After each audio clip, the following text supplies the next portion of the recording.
Hey, and welcome back to another episode of the Squared Post Podcast. I'm Daniel, and that's Sam. And today we're going to go around on a roundtable of what happened in the world of professional wrestling last week and finish off with the Revolution preview because that is a big pay-per-view that's happening this Sunday.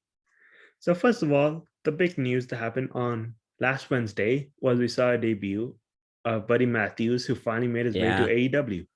This is something that I think a lot of people assume was going to happen and then stop because it's taking a while, and now it's happened. He's here. So, what do you think of Buddy Matthews in AEW? And what do you think they're going to go from here? Uh, um, First of all, I'm so excited to see Buddy Matthews finally here, and we know Joseph's took his laps, and Yeah, now we're just waiting for Samoa Joe and Roddy Strong so he can make some more laps. But Buddy Matthews coming on to the AEW roster is massive. The way he left was unexpected, and it just kept coming along as more people kept getting released, and he was one of these guys. And Buddy Matthews is a guy who, of course, people on Twitter call him like the Australian Kenny Omega. He's that damn good. But he's a guy that had great matches with Malachi Black. Like, they were facing off against each other. They've had great matches.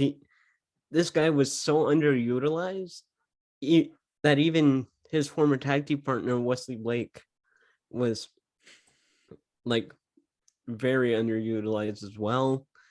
He's a former tag team champion. He's a former cruiserweight champion. Buddy Matthews is running in the cruiserweight division. I think it is one of his better runs so far, and I can't wait to see what he does now. I'm assuming they're gonna put the House of Black in a match on maybe like the buy-in or something to Revolution versus like Penta and Abrahantes, I would assume, or maybe Penta and Pac. How about you?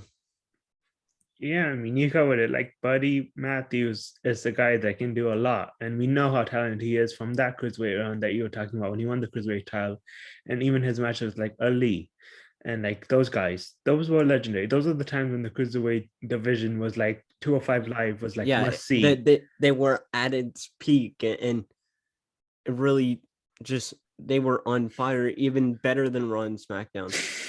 I won't, yeah, but like those were the To days. some extent, I'm not saying they were the greatest show of all Yeah, I would. time, but Yeah, but 205 Live and Buddy Matthews was Murphy was a big part of that, and then he yeah, kind of went on to Raw and SmackDown, and he was with Seth Rollins, and they had that huge storyline that we don't really need to yeah, get into. But yeah, I would think this is a term used a lot of like underrated guys, and I'm yeah, not sure how much I agree with that. And we'll talk about that later for our next big story that dropped in wrestling this week. But I think you can make it a point that Buddy Matthews, Murphy, whatever you want to call him, he was underrated in WWE.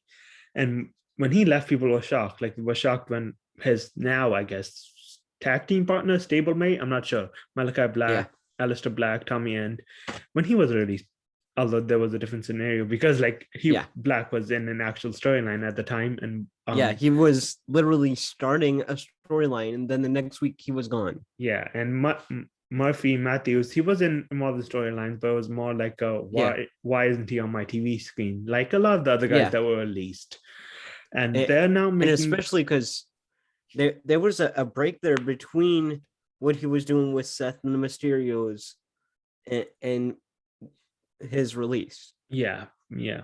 And we well, actually we don't have to talk about the whole storyline and everything it encompassed, but I think Yeah, the point, yeah, there were a lot of guys that were like, well, they should be on our TV, and the next thing you know, they're released. Or even they're on my yeah, TV, and the next thing you know, they're released.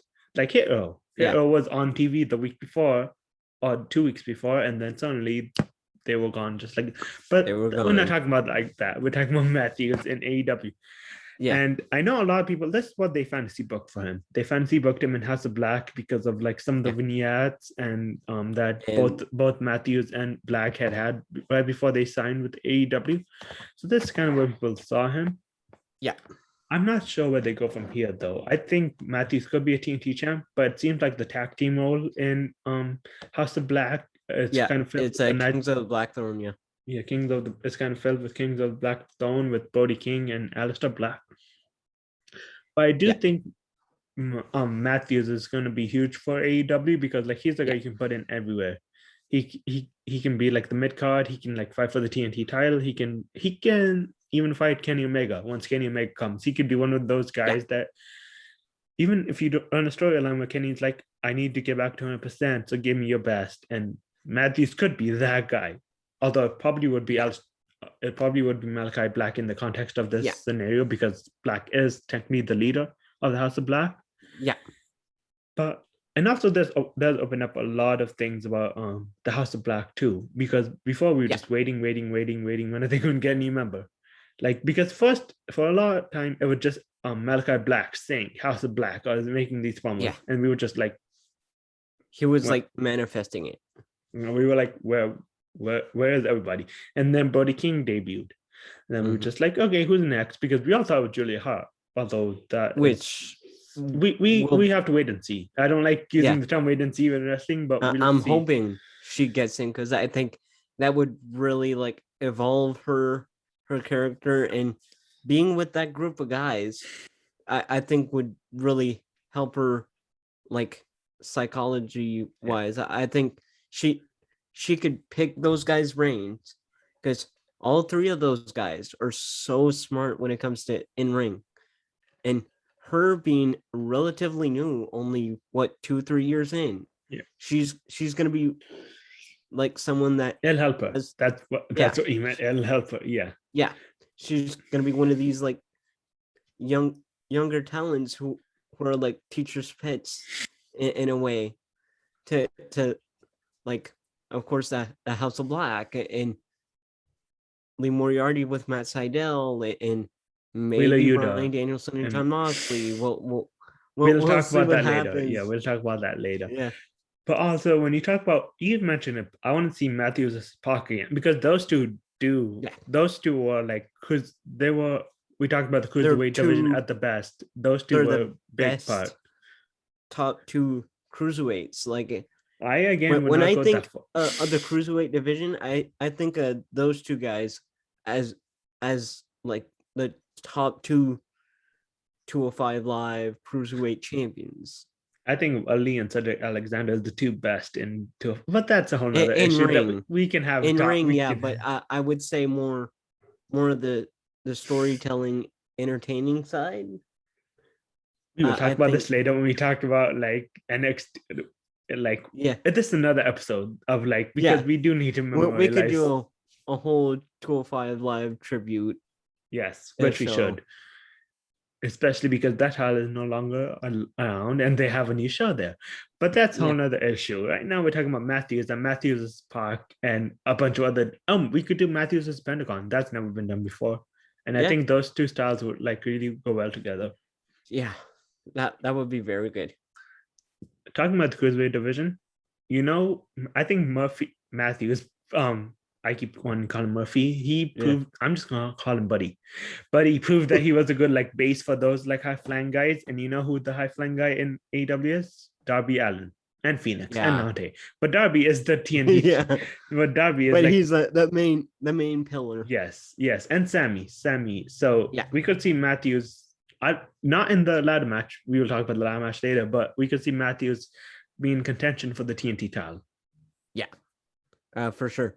I think Matthews being TNT champion, I think, is the way to start off. Like, not put the title on him right away. I would say maybe put the title on him maybe 2-3 months in, maybe. I don't know about because I think right now you have like, I don't want to say a logjam because a lot of people use logjam for like this kind of stuff. But I think you have a lot of guys coming in that could be good TNT champions. Yeah. I would assume that Keith Lee will be one of them if he gets to that point. Keith Lee, if Swerve comes in, we can talk about Swerve when we talk about the Evolution preview. Yeah. But if Swerve comes in, then I run him and Sammy. Maybe Sammy loses the belt. We don't know. But yeah, We'll talk about it once we get it into the Revolution preview. Revolution preview. The second, because another big thing dropped Tuesday Yeah. morning, but we're talking about the second big thing is that Cesaro or Claudio, his contract ran out with the WWE, and by all accounts, he was not happy with like the offer they gave him. Yeah. So as of right now, he's a free agent. That's not saying he can't like we talked about Cody. Yeah. There's no saying he can't resign with the WWE. Just as right now, he can go wherever he wants. Yeah. So where do you think he's going to go? He could show up on Dynamite tonight. Like he could be the Joker. Yeah. Yeah. Like he could be in like a casino battle royal at Double or Nothing. If he's still a free agent at this point. Yeah. By the time Vegas comes around, and for me, Claudio Castagnoli is one of the better performers. I think he's one of the best pound for pound wrestlers in wrestling today. Yeah, he should have been pushed to the friggin' moon in WWE after he won the Andre Memorial Battle Royal at WrestleMania 30. They had him for a little while with Paul Heyman, but after that he didn't really do much. Then he picked back up with the bar, and then after they split, he went back down, and now we know where he is. Yes, he is a free agent, and like I said before with Matthews, underrated underrated could describe Claudio. Now we all know what he can do, but in the sense that he wasn't really getting pushed. Yeah, and like I talked about with you before, there are a lot of like older guys in Legends. Yeah, those guys that kind of like, hey, just wait and see. WWE has a plan. Vince is smart. He has a plan. Don't like complain. Who are even like, what are they doing with this guy? Who was saying, what are they doing? Austin was just like, yeah, whatever. Vince knows what he's doing. It's fine. Don't worry about it. Don't complain. He was like, well, what is Vince doing with this guy? He should be like a multi-time world champion. So I think that's interesting. And also something, again, we've talked about this before, but I also want to bring up, who knows if Claudio even wants a contract? Like, he spent the last decade in a contract. He might want to do his own thing. Yeah. And I would assume once Chris Hero got released, I think that's what Chris was waiting for. I think Chris was waiting for Claudio to get out of his contract and maybe get the Kings of Wrestling back together. I would think if they were to do that, I think AEW would be the right fit for them. But we'll see where it goes. Yeah, no one knows what Claudio's going to do besides maybe Claudio. And I think Chris Hero. I think Hero's adamant about waiting out the pandemic, so I don't even know where he's going to go. But we'll see. Because I could see Claudio. I don't know if he's going to go full-time to New Japan, but he could like go over there for like a month, wrestle like 2-3 matches with like Shingo and like Okada and those guys, come back stateside, wrestle in like maybe Bola, or wrestle like Biff. Like Biff wants that match. Biff wants every match, but Biff wants Claudio. Biff really hit the ground running. He was just like, yeah, give me whoever. Give me Suzuki. Give me Super Dragon. Give me everyone that you can. I want to wrestle everybody. Now he's wrestling Jon Moxley. Yes. Biff does not care. Biff was like, yeah, I'm back. Oh, you know who else wants Jon Moxley? Martin Stone, Biff's former tag team partner. Yeah. Which, that could be a really good match. If they were a tag match between John and Eddie and Martin Stone and Biff. Yes. I don't know if they want to team up, but like I think they might team up because like Martin is still hurt. So we'll see what happens when he comes back. But yeah, Suzuki, Jon Moxley, Claudio. That is a really great team match run. I mean, it's not going to be those team matches because like Biff is booked. Like, and Claudio versus Minoru Suzuki, I think would be very good. And Claudio is one of these guys that can go to like a GCW or AEW and come in maybe just for like a one-off or something. And maybe just come in for a one-off, then go do your stuff on the indies. And if you want another contract, you can call a Tony Khan, you can call a Scott D'Amore and say, hey, look, I worked for your company once, and I think I've done a great job. I It can won't come even in. be once. He won't even need to have worked once. Like they'll give him the contract sight unseen. Yeah, But also, our is coming back on April 1st. And we yeah, all know Claudio was big. Well, he was a part of that. him and Hero. Yeah. So he might wrestle Gresham for the. Oh, wait, no. Gresham's wrestling Vendetta, but he might challenge Gresham after the match for Claudio versus Gresham for the original ROH title. Yeah, which is a title that he held, I believe. No, that's the one title that's eluded him. The first title that's eluded him. Oh, in really? His career. So hey, I mean, since the pure title's back, why not? Yeah. But also ROH is another interesting story on its own because like no one knows that they're gonna even Gresham is their world champion. He's just like, I don't know what they're gonna do if they don't want to contract talent. My hands are tied. I have to talk to other people. And he was backstage in AEW like last week. So interesting what's gonna happen there. Yeah. And now finally that brings us to our last like big bulletin news story from wrestling. Samoa Joe had COVID and he lost his title and he was never seen again. Yes. He had to drop it, which I mean, I kind of guess, although they didn't make Drew and Roman drop the titles, but that's a whole nother issue. Yeah. But so he seems like he's not retired. He says he was working. He says he's been working out. He says he's been getting ready. He's not signed anywhere. It seems like we're about to get a Samoa Joe retirement tour. I mean, not a retirement tour, but we're going to get like Samoa Joe playing like all the hits. A big comeback tour. Yes, he's going to play all the hits. Yeah, and I don't care if it's Samoa Joe at 50%. If you can get him, you get him, and you put him against CM Punk, and you let those two do what they do best. I don't care if Samoa Joe is at 50. I don't care if CM Punk is at 70. Samoa Joe, CM Punk. You let those two, you can put them in a tag match. Put them in a tag match. They have to have one more. Yes. At least one more. And the same goes with Joe and Bryan Danielson. Yes. Do a tag match. Do like Joe and Wheeler Yuta versus Punk and Lee Moriarty. I don't care. Just those two you need to stand face to face in the ring one more time. I need that. Yeah. I completely agree. Those four guys, CM Punk, Bryan Danielson, Samoa Joe, and Claudio are like four like ROH legends. I would assume Claudio is going to be in the Hall of Fame in ROH at some point. Oh yeah, the other three are already in. Yeah, he'll probably go in with Chris as the Kings of Wrestling next year as the tag team induction. Yeah, because when ROH made this list, the Hall of Fame list, they didn't know he was going to be available. Like he just got released, and they have all the names. But yeah, so Samoa Joe, I don't know if he's going to the Indies. He's going to he's going to sign with a big time company. Yeah, either it's AEW or Impact. I would assume he goes back home to Impact. If we assumed that last time, I assumed that last time. If TK doesn't offer, I could also see ROH paying him and him being like the figurehead for the new company. Yeah, be like a Regal kind of thing. Yeah, that's also something I could see that ROH like pay him and then he'll be like the commissioner for this. But although I don't know if an indie company needs a commissioner, but ROH, we'll see. Yeah, no one knows what's happening with ROH. They're like a GCW at this point.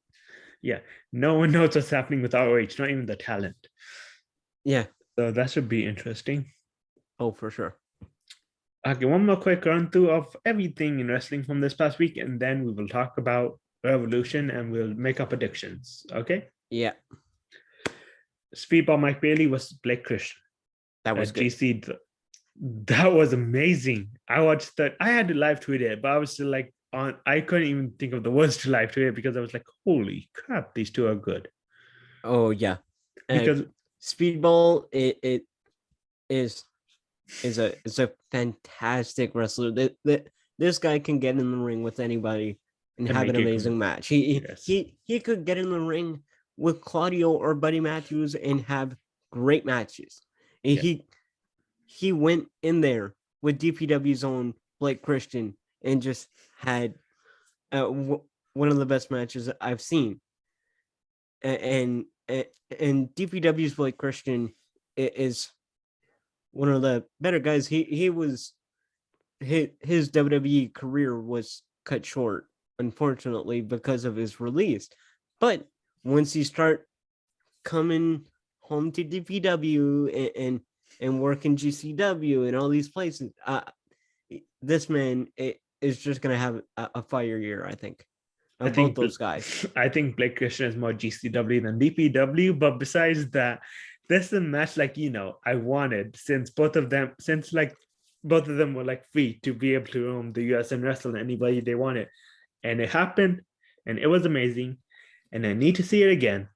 Just For sure. I need to see Tony Deppen and Thunder Rosa again. Yes. Those two had speaking amazing... of Thunder Rosa, shout out to her for last night. Yes. Last night I sent her tweet out. She liked it. Shout out to Thunder Rosa.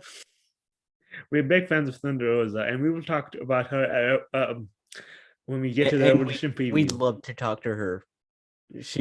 She's really cool. Yeah. But yeah, those two had amazing, and like I said on Twitter, like if it was like a fight, like those two held nothing back. Those two. That doesn't surprise me. Thunder Rosa is one of these girls that would do exactly that. Yes. She did it with Britt Baker, for God's sake. She's probably going to do it again with Britt Baker. Yeah, that on the show that we're going to talk about a little bit later here. Yes. But Thunder Rosa, she just pulls everything she has, and I think she like uses that MMA knowledge that she has and transfers it over to professional wrestling. Yeah. And I think she's done a fantastic job of transferring that. And yeah, I think that's the key thing with a lot of those people, guys and girls that train in MMA, is that most of them know how to bring that into wrestling. Like John Moxley style is brawler, Samoa Joe style is brawler, and they know how to translate their training in like one discipline into wrestling. And Thunder Rosa does that. And MMA seems the perfect discipline to transfer over to professional wrestling, because there's still some submissions that they use in MMA that they use in professional wrestling. Yes, but also we need to talk about Tony Deppen. Like that dude has been amazing. He's like, I think one of the commentators said it on that show, but he's like the door. Like, he like, if you want to come in, you want to make a good impression, you go through Tony Deppen. Yeah. And I think he does a good job. Rosa has done just that. Yeah, she definitely made an impact and changed the game. No pun intended there. But he's an amazing wrestler. And both of them are amazing wrestlers. So, and I need to see that match again because that was amazing. Also, shout out to Alex Zane. He's hurt right now. He has but he went out there and he did a death match. And like he was doing a death match against Jimmy Lloyd, and I was like hesitant because I love Alex Zane. He's never done a death match. I did not know he wanted to do that death matches. He did a good job. I wanted to give him that. But like I was kind of worried there, but he went through like 3 glasses of pain, panes of glasses. So he went through a lot of glass for his first death match, and I was like, oh. No wonder he's hurt now. He probably woke up the next morning and went. He went to hospital that night. Yeah, he had a fractured globe, and I don't know the timetable for his recovery because those I have eye issues, so those things are nasty. So hopefully he's all right, and we see him on wrestling again because that dude deserves the world for that match against Jimmy Lloyd. We can also talk about Jimmy Lloyd, but at this point, I feel like we're going to run down everyone on the card. So, I just want to say, first of all, shout out to Jimmy Lloyd for last year. Last year, this guy went to WrestleMania, got a Hurt Business shirt, worked later on that night in that same Hurt Business shirt.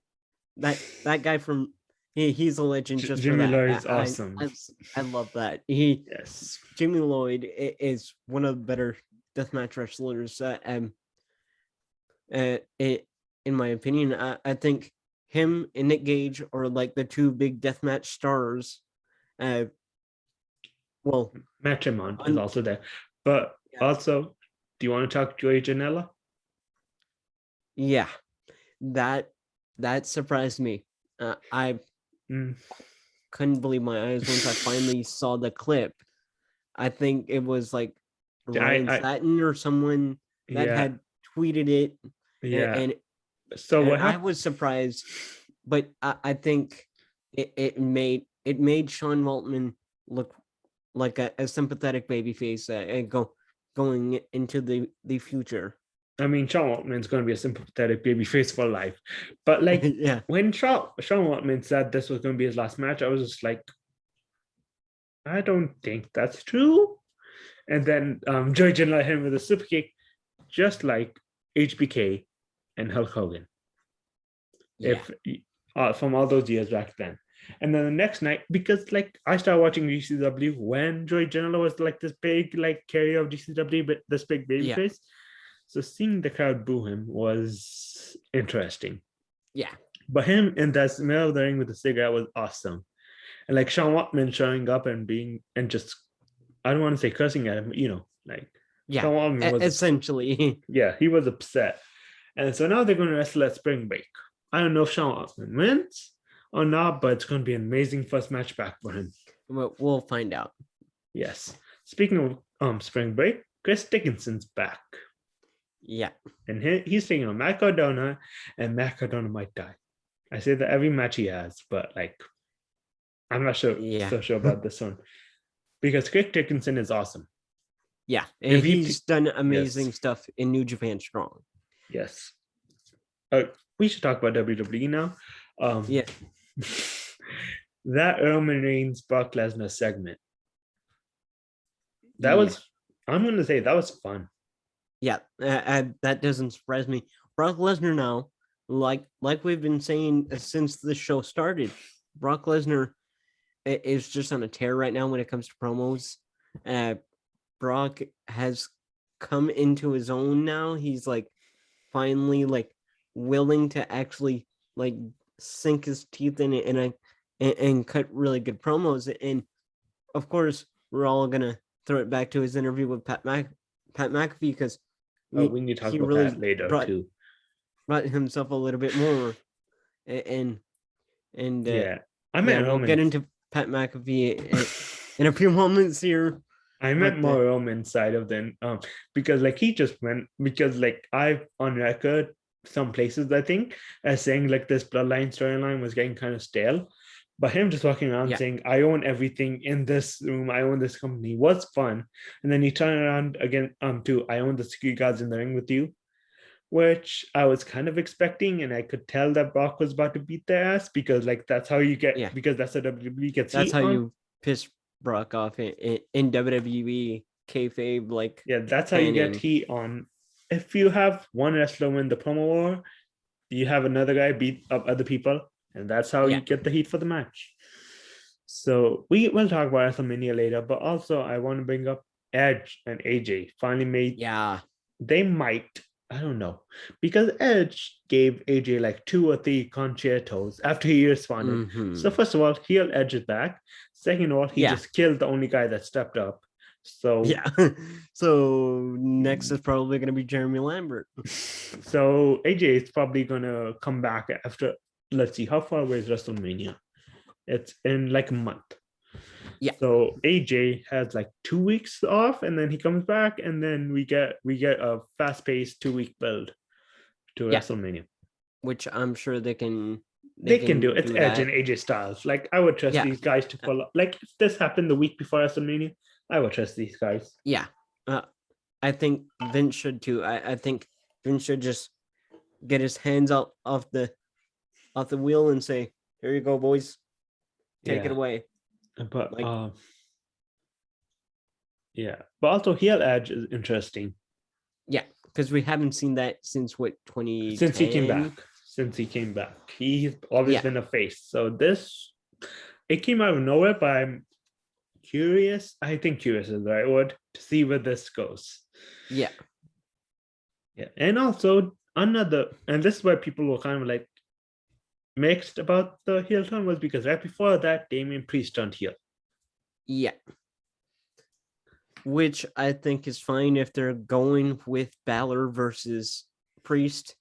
But it's going to be interesting because is he now just going to be Damian, or is he just going to be Priest? He's probably just going to be Damian. Or he'll keep both names, because like he kept both names as a face. So he'll keep both names as a heel. Just he'll show the Damian side more, or the Priest side. Yeah. And now I guess we talk about, before we get into Evolution, this kind of ties into that. MJF's promo was probably one of the best non-studio promos I've seen in the last decade. Oh, same. Now, obviously, I'm not Jewish, I'm Muslim. So I can't talk to those, but like, me neither. But yeah, that promo was, and we know that story is true. He's told that story before about the quarters, about the roll of coins. So we know that story is true. And like, I think it's important. Let me back up. I think it's important someone did this. I'm not sure. I'm not saying this was the right time and place, although it was a really good promo, and I do not think I have a feeling where they're going with this. From what I've heard, that their promo is like for shoot, like this actually happened to him, and like it's happened. He like told the Wrestling Classic that he was going to be a WWE superstar one day, and all this stuff. Yeah, which I thought was really cool to tie in a little bit of realism and a real story that happened to Maxwell Jacob Friedman. On television. And my favorite part is Punk going and say, "Is this a shoot? Is this a shoot?" He said, "Is this?" But yeah, that's kind of where I was going with this. I think it's point that, because for Punk to ever actually move on, maybe even turn heel, but for Punk to ever actually move on to like title, he needs to confront this side. This isn't the side of the internet trolls that were just like, "Oh, I paid for your house, you left." This is the side of, there were people that believed in Punk. There were people that liked Punk. There were that people trusted him too. That trusted Punk. People, like he said in his promo the week before, people became wrestlers because of Punk. And like, some people sit like him. Some people talk like him. I think there was a part of like MJF's. I won't be shocked if that happened to Darby, if that happened to who knows who else. If there's someone out there that's working a job because he looked at Punk, he saw Punk leave and he was like, if that dude can make it, then what chance do I have? And for Punk to ever actually be free, for Punk to ever actually move on, he needs to confront this. I'm not saying he wins. I think MJF will win, and we'll get to that. But Punk needs to confront this idea that he was not perfect, that he made his mistakes. And there are people that dislike him for those, and they have a good reason to. He did mention in his very first promo ever on AEW television. He started off by saying, if there's anybody here that's, or watching at home, that is pissed at me, he acknowledged, he talked about it, but I think that's the first time he'll have to acknowledge it. Because, and I'm not trying to be this CM Punk. Like, CM Punk's my favorite. I don't like MJF. I love CM Punk. Like, CM Punk's one of those guys all the time. CM Punk's one of those guys that I've liked since I first saw him on my screen. So this isn't me saying, "Oh, CM Punk was bad for leaving." No, I get why CM Punk left. CM Punk had good reasons. I agree with most of the reasons she left. I'm just saying that there was a side that CM Punk hasn't quite confronted yet, and this program with them, although it didn't start that way, will definitely open that side,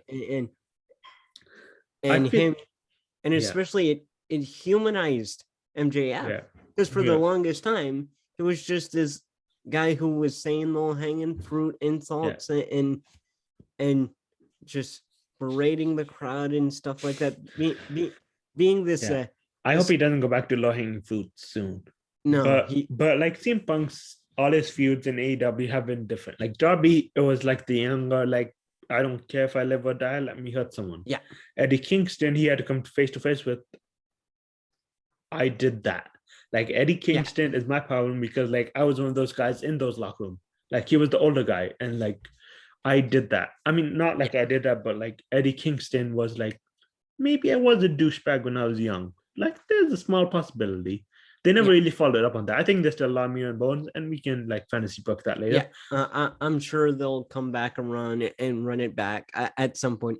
Maybe when CM Punk maybe has the AEW World Title. Oh yeah, we'll talk about that later. But yeah, CM Punk as the world champion and Eddie. I have I have a whole discussion plan about that later, so we can Yeah. talk about that.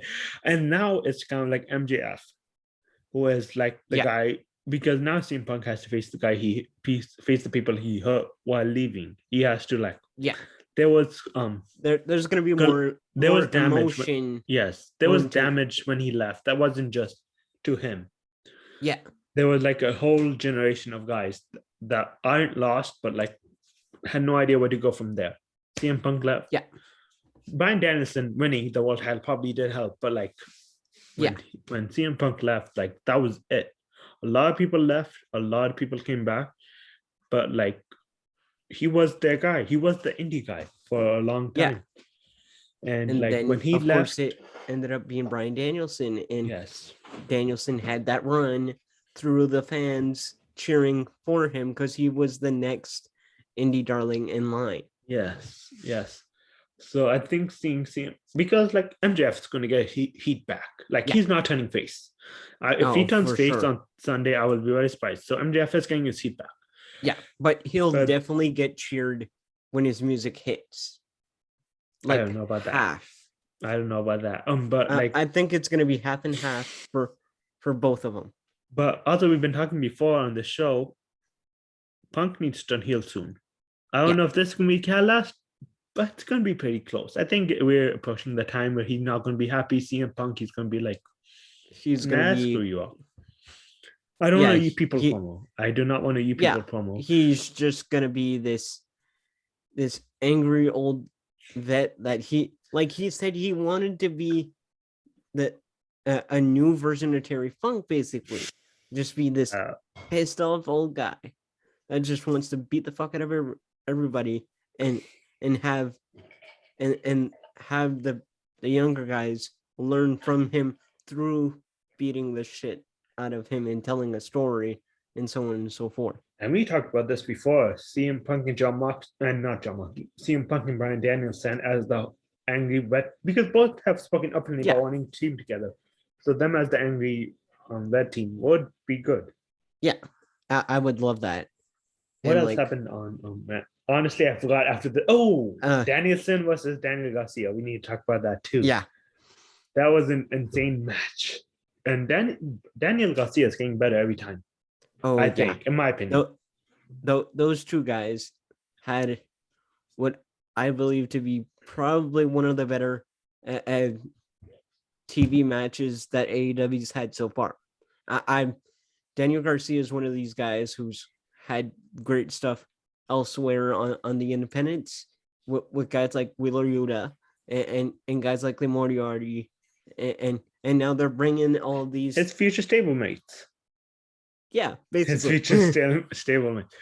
And basically everyone that was in the stable, that's going to be in the stable, has faced each other and faced their mentors. Instant classics on the independents.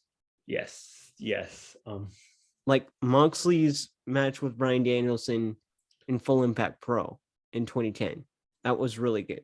His promo against Bryan Danielson in Dragon Gate USA was really good. But after the match, we got Danielson accepting Moxley's fight. Yeah, I love that. That was really cool. Yes, that's gonna be good. There's another pay-per-view on this weekend that I'm gonna talk about because again, Impact fan. But Alex Shelley is returning to face Jay White. I'm not sure if this. I'm pretty sure this is going to be just a one-time thing. Because I would assume because isn't he's not signed anywhere. Yeah, I don't think he's signed anywhere. He's spoken like he's fine coming back to Impact. Like the door's always open. Like Ace and Larry. And they're probably going to do something with MCMG at some point. We hope. Maybe a rebellion, and MCMG has to end another long title reign. Which I wouldn't be against that. I like Motor City. Shelley and and Sabian are two really good wrestlers, and of course, like, isn't Shelley like an EMT somewhere, and He's a that's why physician. he's not contracted. Yeah, he's a I think he does physical therapy somewhere. Maybe it's a EMT. But yeah. So that's gonna be good. I think Jay win. Okay. Yeah, maybe. Here's the thing. I don't know when Jay White's headed back to Japan. I know Girls of Destiny is headed back to Japan. I mean, they're probably in Japan right now. Yeah.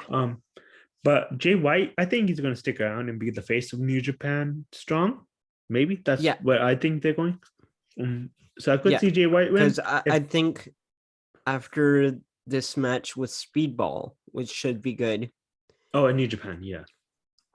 I would assume they're going to start building him towards that Tom Lawler's strong title.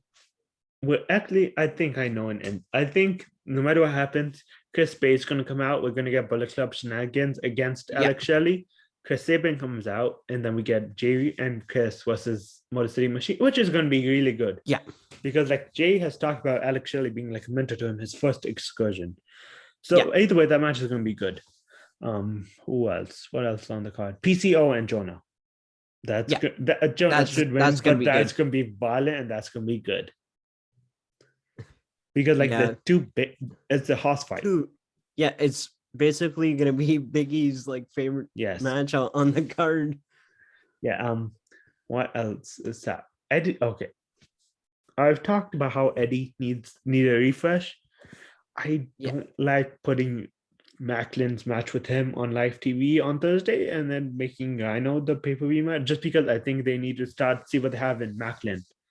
Macklin, like I said before, Macklin could be the anti-hero guy. And he could be the tweener. Yes, so I think having him as a pay-per-view match for Eddie, where he just destroys Eddie. Do you think Alicia turns at some point?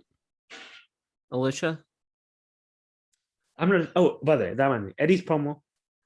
Yeah, I'm not a big fan of his talking skills. I'm more a fan of his wrestling skills. He did a pretty good job on that promo. Oh, for sure. A lot of it did not make sense, like the Josh Alexander thing, but like he did a good job. But he got name dropped on AEW. Yeah, which we'll talk about that when we talk about Evolution preview. Yeah, but that's just I want to talk about real quick. Impact and AEW are both running the same weekend. Yeah, which a lot of good wrestling this weekend. We're gonna have to watch both. I mean, I'm gonna have to watch both. You don't have to. Yeah. All right, and now finally our Evolution preview. I'm just gonna list the matches, and then we're gonna talk about who we think is the winner. Jade versus Tay Conti. I'm sorry, I love Tay, and I know you love Tay. Jade wins. Yeah. Agree?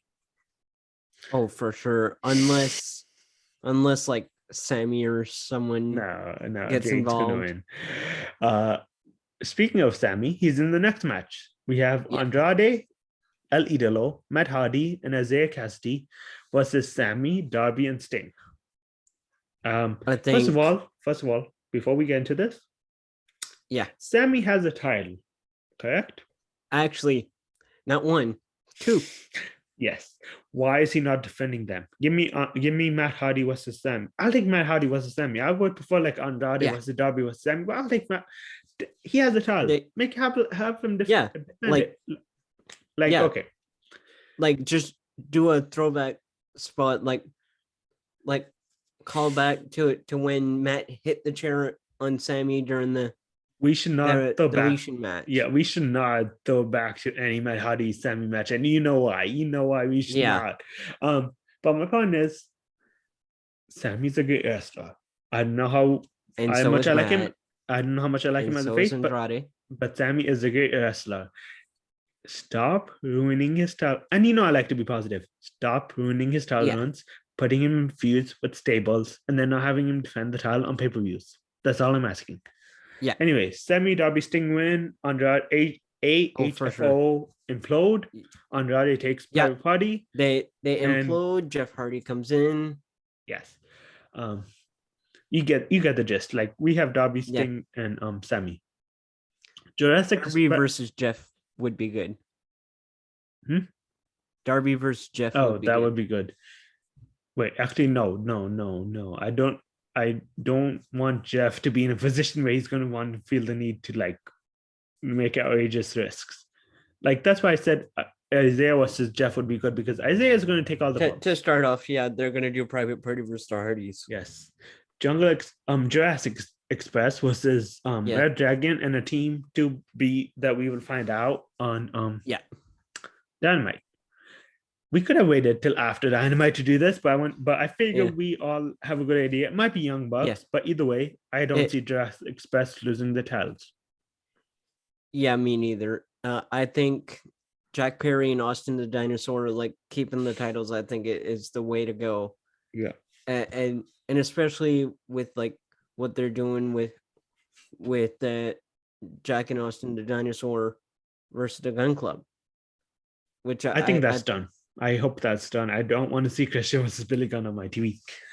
I'm interested in who the Joker team is because I don't think you can debut or return a major team without them winning.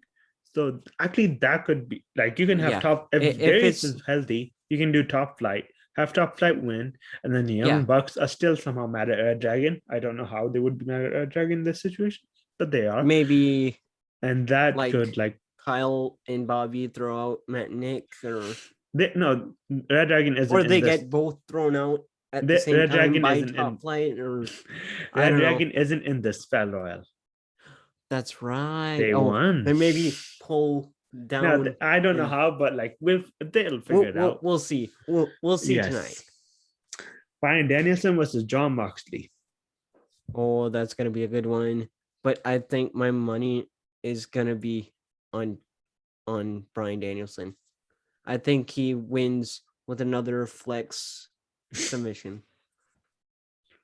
That's the first one we disagree. I got Moxley. I think Moxley wins in a really like 10-20 minute match. And I'm not sure if he goes, but like he'll say at the end, like, I respect you. I'm sure they'll definitely shake hands after the match and start teaming. I don't know. I honestly don't know. We'll see. Yeah. I don't we'll see after tonight. We should, after Sunday, we'll see. So that's the first one we disagree. I think we agree on this one. Chris Jericho versus Eddie Kingston. Yeah, Eddie has to win. And there's no way.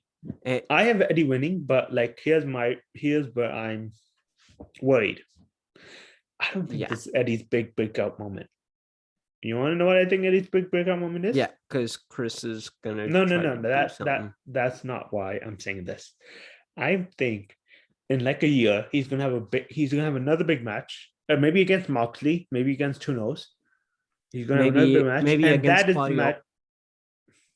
Against Moxley, who knows? And that is the match he wins. And like a month or two later, he fights for the world title, and that he finally wins the world title. I think his big breakout win is going to come right before he wins the world title. So I have Kingston winning. I'm just not as positive as a lot of people are because, I'm not sure where they're going with this. Like whole Eddie Kingston is a loser and his family is a loser storyline that Chris seemed to be hinting at.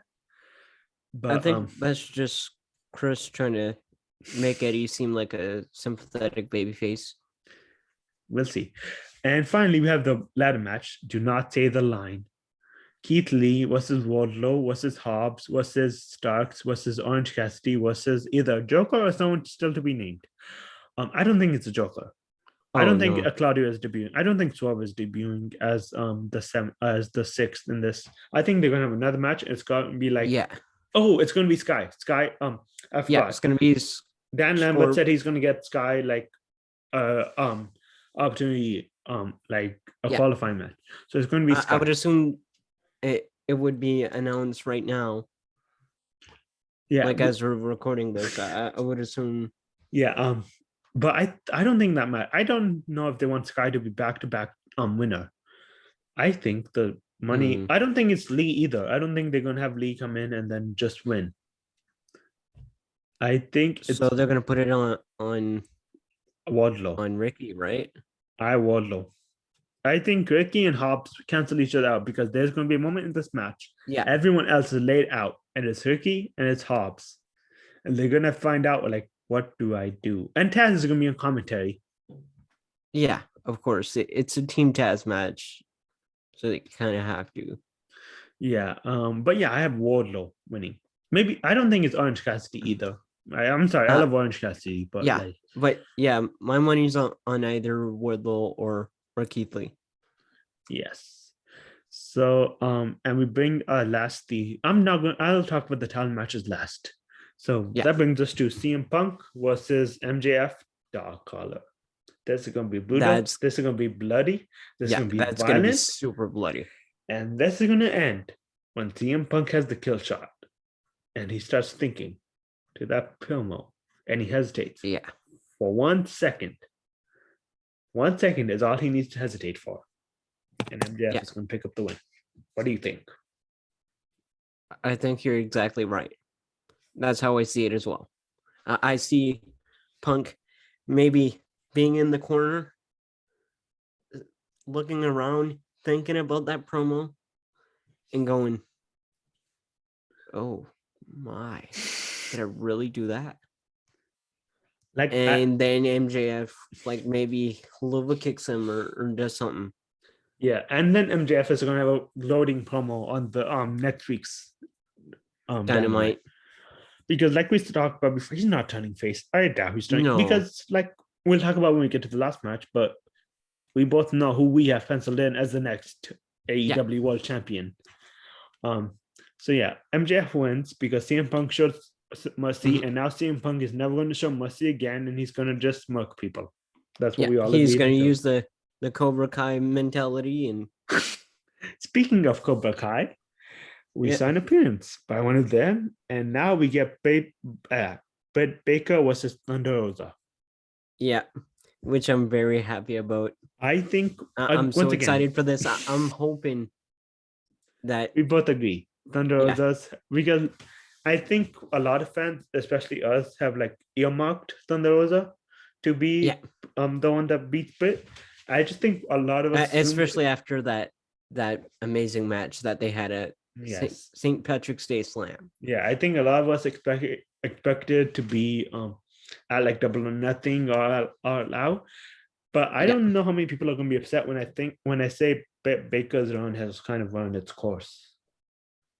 Yeah, Like it I was agree good, but now it 100%. kind of It was became good, but now formulaic. it's yeah, like now Yeah. it's starting to like slow down, like really hard.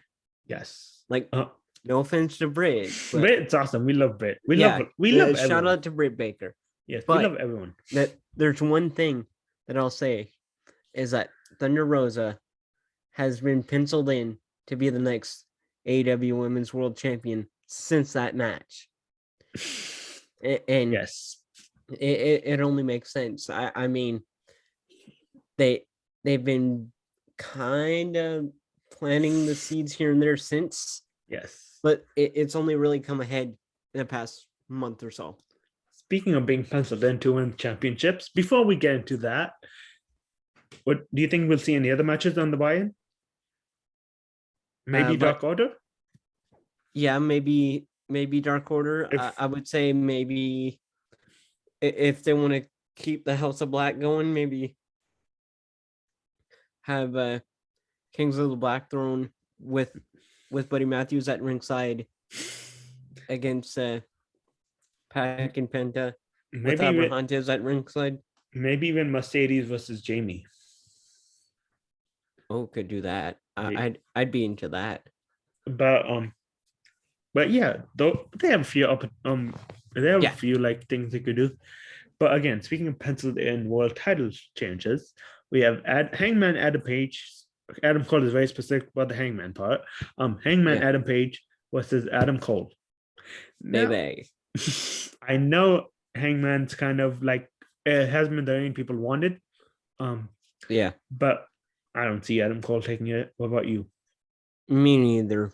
I think they're going to do the same thing they've been doing for the past 2 years, is have the new champion be crowned at Full Gear. And I think Hangman, if it doesn't run its course by then. I think Hangman versus MJF, like we were talking about, Hangman versus MJF is the destination. It's been the destination for a year. And then I guess maybe he loses it to, well, we'll talk about that later. Yeah. But like maybe Kingston, maybe even Kingston is the guy MJF loses to, and then Punk beats him. And then Punk. Yeah.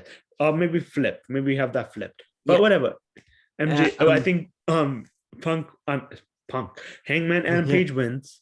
We see the Elite implode. And you're gonna see Jay White. Jay White could be Page's next challenger. Oh. Yeah, but I didn't think about that. Yeah. Because like I don't want Kenny Omega to rush back. Jay White is gonna get involved. I don't want Kenny Omega to rush back, so but because we don't know where Kenny's at right now. I think it's gonna be Kenny with Adam Cole when he comes back. Yeah, but I think it's gonna be a trios match. It's gonna be the Elite versus the Undisputed Era, and then Jay White and his friends. Yeah, Jay White and the Good Brothers. Yeah, but yeah, that's a Revolution preview. That's a good card. Yeah, I like the card. Even if there's more matches that is happening while we are between us talking about it and this going live, there might be more matches because Tony Khan has an announcement. Tony Khan has been. Okay. What do you think it is? I honestly don't know. It could be anything from a super show to a stadium show to a UK tour to them buying a Canadian tour to them buying ROH's library. Yeah, which I'm hoping they do a Canadian tour, because if they come here, I would be the first person to buy a ticket to the Avenir Center and watch AEW do their friggin' thing. Yeah, we'll see. I've been waiting 2 years for this shit. Yeah, we'll see. We'll see what happens in Evolution. We'll see what happens on Dynamite. We didn't do a Dynamite preview because people focused on Evolution.